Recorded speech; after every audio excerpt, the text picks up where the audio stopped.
Hi everyone, જય Shri Krishna. Welcome to my channel miles with smiles.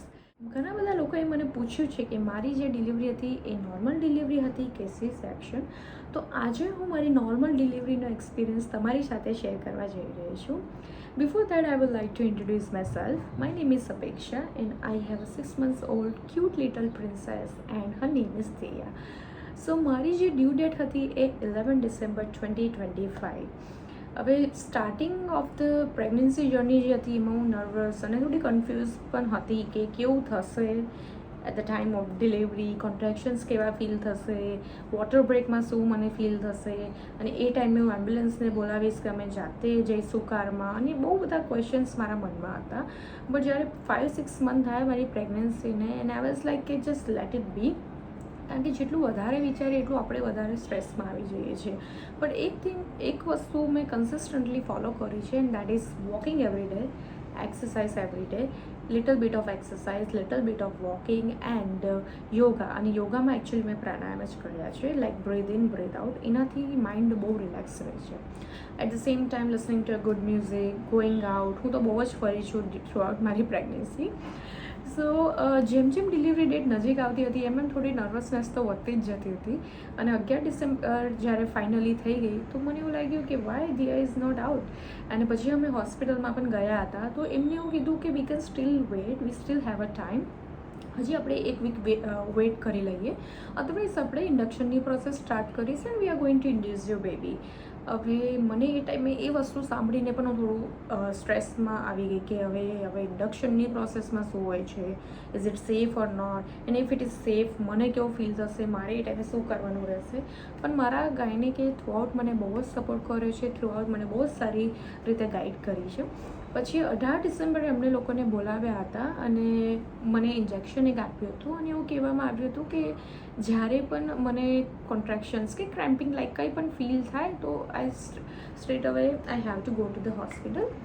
એટલે એવું જ થયું કે 19 તારીખે વહેલી સવારે મને સડનલી પીરિયડ લાઈક ક્રેમ્પિંગ થવા લાગ્યા હતા.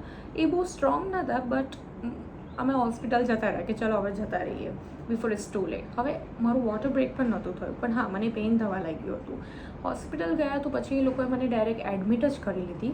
સવારે 5:30-6 વાગે ગયા એટલે મારા મનમાં એવું હતું કે એટલીસ્ટ ઇવનિંગ સુધી તો દિયા આવી જ જશે, પણ એવું પણ નહીં થયું. દિયાએ બહુ જ ટાઈમ લીધો બહાર આવવા માટે. પછી વોટર બ્રેક એ લોકોએ આઈ ગેસ 4 વાગે, યસ આફ્ટરનૂનમાં 4 થી 5ની વચ્ચે આઈ ગેસ મેન્યુઅલી મારું વોટર બ્રેક કરવામાં આવ્યું. એ પછી મને પેઇન પણ બહુ થવા લાગ્યું હતું એન્ડ દે આસ્ક મી કે તમારે એપિડ્યુરલ જોઈએ છે કે નહીં, અને I said yes go for the epidural because મારાથી પેઇન છે ને સહન નહોતો થતો. પછી ફાઇનલી જ્યારે પેઇન વધવા લાગ્યું ત્યારે મને લેબર રૂમમાં ટ્રાન્સફર કરવામાં આવી અને ધેન પછી એ લોકોએ મને ગાઈડ કરી કે કઈ રીતે બેબીને પુશ કરવાનું છે અલોંગ વિથ ધ કોન્ટ્રેક્શન્સ.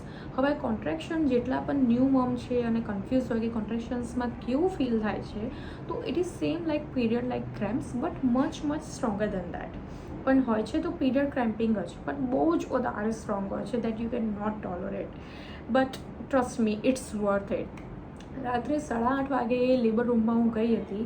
બધી પ્રોસેસ બરાબર સ્ટાર્ટ થઈ હતી અને મને એવું હતું કે એટલીસ્ટ હવે આવી જશે અડધો 1 કલાકમાં. પણ 10 વાગ્યા, 11 વાગ્યા, 12 વાગ્યા, 12:15 થયા, દિયા બહાર આવવાનું નામ જ નથી લેતી. એટલે 19 તારીખનો દિવસ તો પતી ગયો. હવે રાત્રે 12:15 વાગ્યા પછી મને એકવાર તો એવો પણ થોટ આવી ગયો કે એટલીસ્ટ તમે સીઝર કરી દો, તમારે જે કરવું એ કરો બટ હવે આને બહાર કાઢો બિકોઝ હવે નથી સહન થતું મારાથી આ પેઇન. પણ ડૉક્ટરે એવું કીધું કે no you can still do it, baby is about to come out. હવે એમાં મારી પણ મિસ્ટેક હતી કે હું પુશ બરાબર નથી કરતી.